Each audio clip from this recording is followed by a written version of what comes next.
Assalamualaikum warahmatullahi wabarakatuh. Perkenalkan, saya Mutiara Faradila dengan NIM 19210514. Pada kesempatan kali ini, saya ingin menjelaskan materi tentang penerapan ERP dalam dunia bisnis, studi kasus, ODO sebagai solusi terintegrasi. Untuk materinya itu terbagi menjadi 3 bagian. Yang pertama, mengenai apa itu ERP. Yang kedua, mengapa ERP penting dalam dunia bisnis modern. Dan yang ketiga, relevansi dengan dunia kerja. Apa itu ERP? ERP merupakan kepanjangan dari Enterprise Resource Planning. Ini merupakan sistem manajemen bisnis yang mengintegrasikan berbagai proses dalam satu sistem terpusat.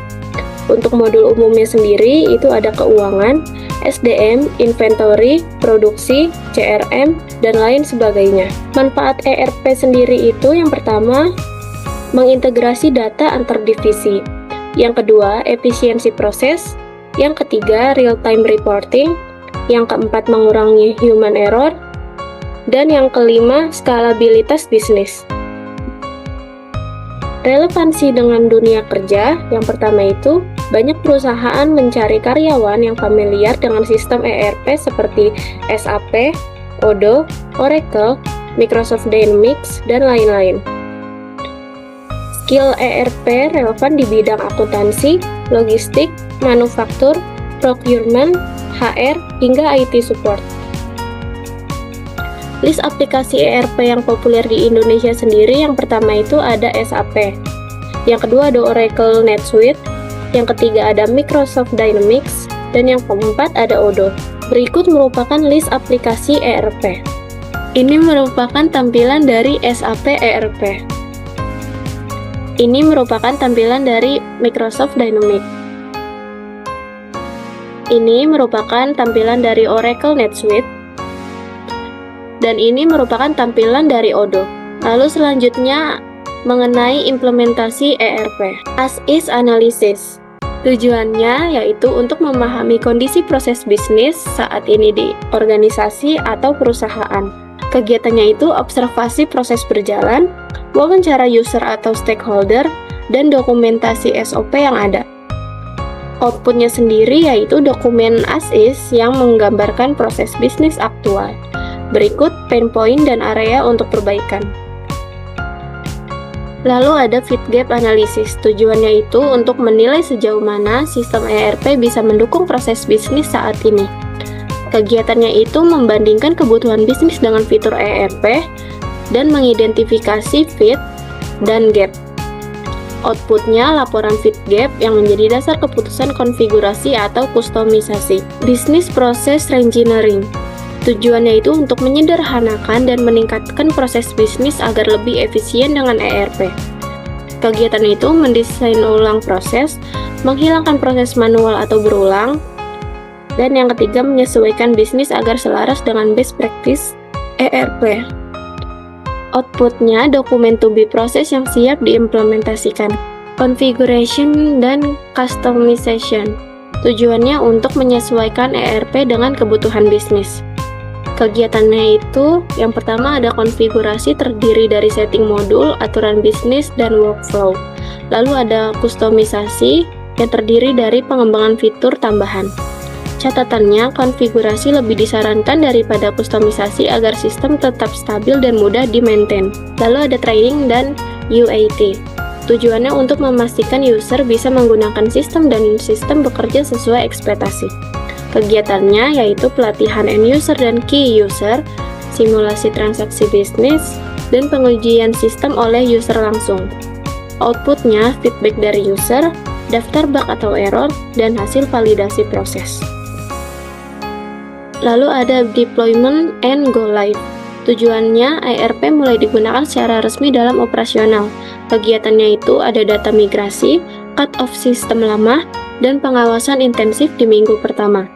Risikonya ini perlu mitigasi jika terjadi gangguan operasional. Pastikan ada tim support standby. Lalu ada support and continuous improvement.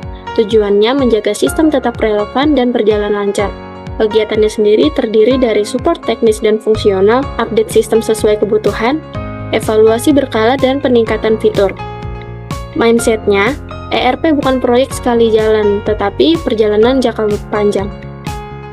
Kenapa harus memilih Odoo? Yang pertama itu karena biaya rendah, yang kedua fleksibel dan customizable, yang ketiga komunitas besar, yang keempat cocok untuk UMKM hingga enterprise, yang kelima bisa dikembangkan sendiri. Berikut adalah lisensi aplikasi ERP. ERP adalah masa depan manajemen bisnis. Odoo membuatnya lebih mudah, fleksibel, dan hemat biaya. Jangan cuma jadi pengguna software, tapi ciptakan solusi digital yang berdampak. Kesimpulannya, ERP itu bukan soal software, tapi transformasi bisnis. Odoo memberikan solusi lengkap yang fleksibel. Mahasiswa IT bisa jadi implementator masa depan. Lalu langsung saja kita akan lanjut ke praktek Odoo secara langsung. Pertama kita ke menu penjualan, lalu kita buat nama pelanggannya. Sebelumnya saya sudah menambahkan nama Dadan Ramadan. Saya juga sudah menambahkan email di sini.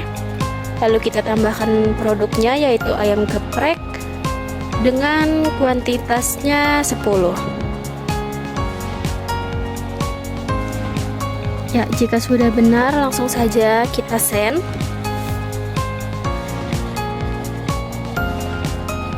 Di sini sudah berhasil dan akan tampil notifikasi untuk kita send email kepada pelanggan. Lalu kita konfirmasi. Jika sudah sesuai, kita lihat di sini email juga sudah terkirim. Kita buat fakturnya dengan menggunakan jenis faktur reguler. Lalu kita konfirmasi.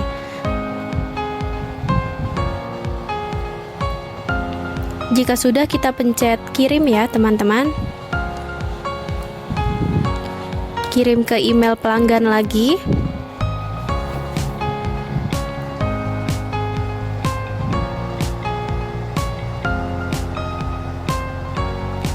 Jika sudah, kita ke menu stok persediaan, lalu kita cek dulu apakah produknya sudah tersedia. Dan di sini juga sudah masuk ya pesanannya.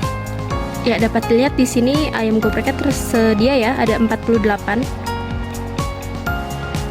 Lalu kita ke order pengiriman.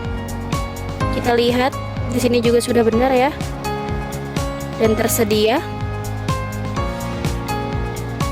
Lalu kita validasi. Dan kita cetak.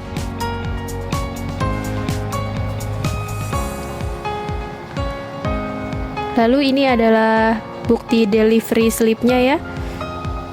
Terlihat di sini produknya ayam geprek dengan 10 pemesanan.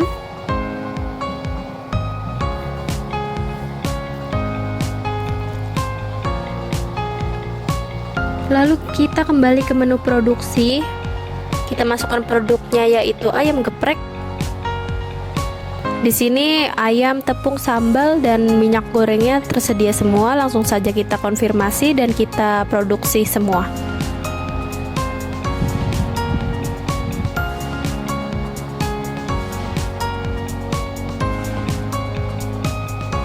Lalu kita kembali ke stok persediaan. Di bagian penerimaan kita tekan lalu masukkan nama pelanggan dan nama produk serta jumlahnya. Lalu kita tekan lagi tandai sebagai todo dan kita validasi.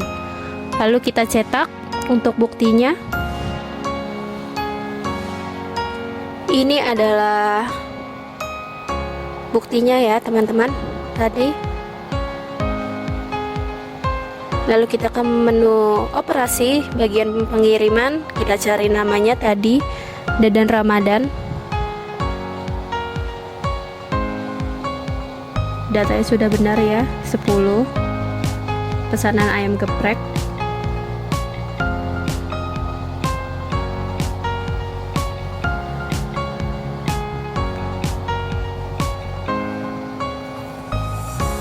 Lalu kita ke menu accounting. Di bagian penjualan kita pencet baru teman-teman. Lalu kita masukkan nama pelanggannya. dan tambahkan nama produk serta kuantitas pemesanannya yaitu 10.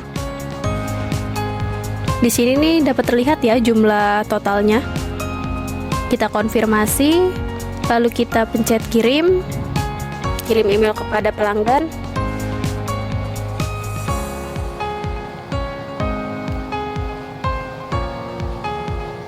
Lalu kita tekan bayar. Dengan metode pembayarannya ini di sini manual payment ya teman-teman. Lalu kita create ke menu pembayaran, lalu kita lihat di sini.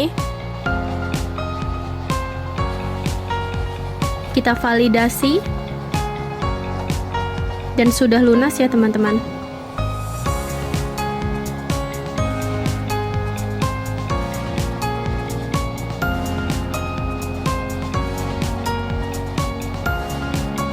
Kita ke faktur lalu kita cetak. Dan berikut adalah fakturnya teman-teman. Baik, sudah selesai untuk penjelasannya. Sampai di sini saja, kurang lebihnya mohon maaf. Wassalamualaikum warahmatullahi wabarakatuh. Terima kasih sudah menonton.